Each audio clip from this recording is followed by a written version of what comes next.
Dear delegates, welcome to Hamburg. Welcome to the 36th Motorship Propulsion and Emissions Conference 2014. My name is Lars Pedersen. I'm the conference chairman today and tomorrow, and I will try to steer the speakers through this very comprehensive program that we have already handed out.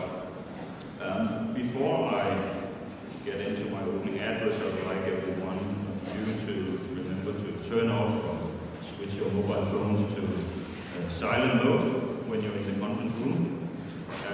And I can also confirm from the hotel that they have not scheduled any fire practices. So if you hear the alarm, please exit the conference room via the back doors and proceed to the nearest fire exit. And on behalf of the organizers and myself, I would also like to thank all the supporters for their assistance with promoting the conference. And we should also like to thank our sponsors, who are Caterpillar Incorporated Gold Sponsor. We have a conference dinner sponsor, kindly provided by DNVGL. Our water pens are sponsored by Rolls-Royce. Siemens has sponsored the conference handbook and downloads, Class NJ badges. Total Blue Marine are session sponsors. ABS has sponsored coffee breaks, and ABB Marine are the first day launch sponsor, with ExxonMobil taking care of the launch tomorrow. And lastly, Aqua Metro for their branded chocolates, which you should all have in front of you at the tables. I should also mention that Caterpillar, CM Technologies, Colfax Fluid Handling, Graph Instruments, Shell Eastern Trading, Sauer Compressors, Parker Kittiwake, Kral AG, Intertech, Techno Veritas, and Alfa Laval are all exhibiting in the coffee break area, and you probably already noticed this. We should remember to visit the interesting exhibition while we have the option in the coffee breaks. With that, I would like to say a few words about the conference theme and what we are going to look at the next 2 days. Because focus is on emissions from shipping, and it has never been as intense as it is right now. We have a leap change in eco-compliant fuel ahead of us in just 7 months, where most owners will have to burn gas oil. It's a massive change from today's standard of residual fuel oil. And, well, some say alternatives exist, but will they be commercially available? And that's really one of the questions we need to ask ourselves and search the market for. And if they are indeed commercially available, will they be available in sufficient numbers to make a real difference when we pass the 1st of January next year? I personally doubt very much that we will see a massive influx of alternatives for this first tranche compliance.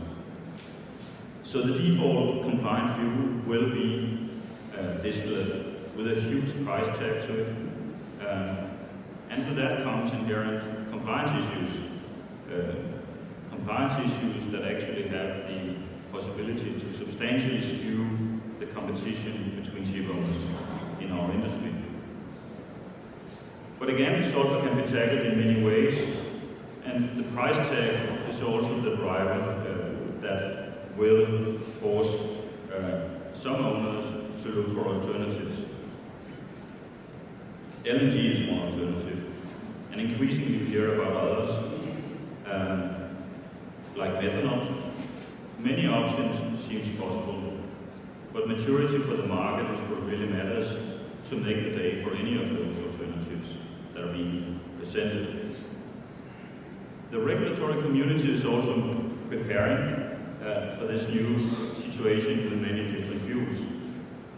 The IDF code is nearing its completion in IMO to put in place a regulatory framework that can make the alternatives real on board ships. Still, sulfur is not the only issue.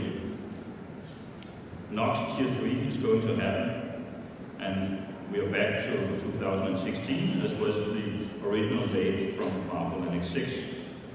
Concerns were raised by the Russian Federation last year, but IMO tackled the proposal in a, what you would say, quite innovative manner, and really put in place last month a scheme which not only maintains the North American ECA, which is the only NOx ECA we have at the moment, but it also put in place a scheme where NOx Tier 3 will only apply to new ships built after the date of such new NOx ECAs being enacted.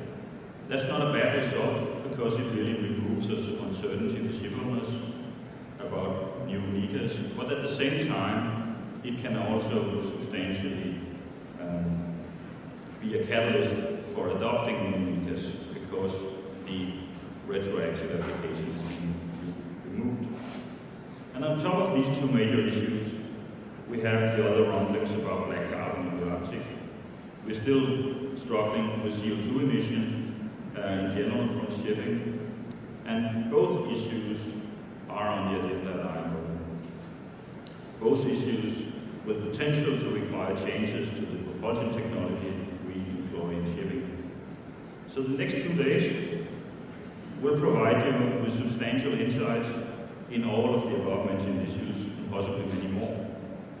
We live in a time of transformation of the shipping industry, transformation that will result in a future with more efficient ships, fueled by several different fuel types, capable of meeting varying emission requirements while on the way.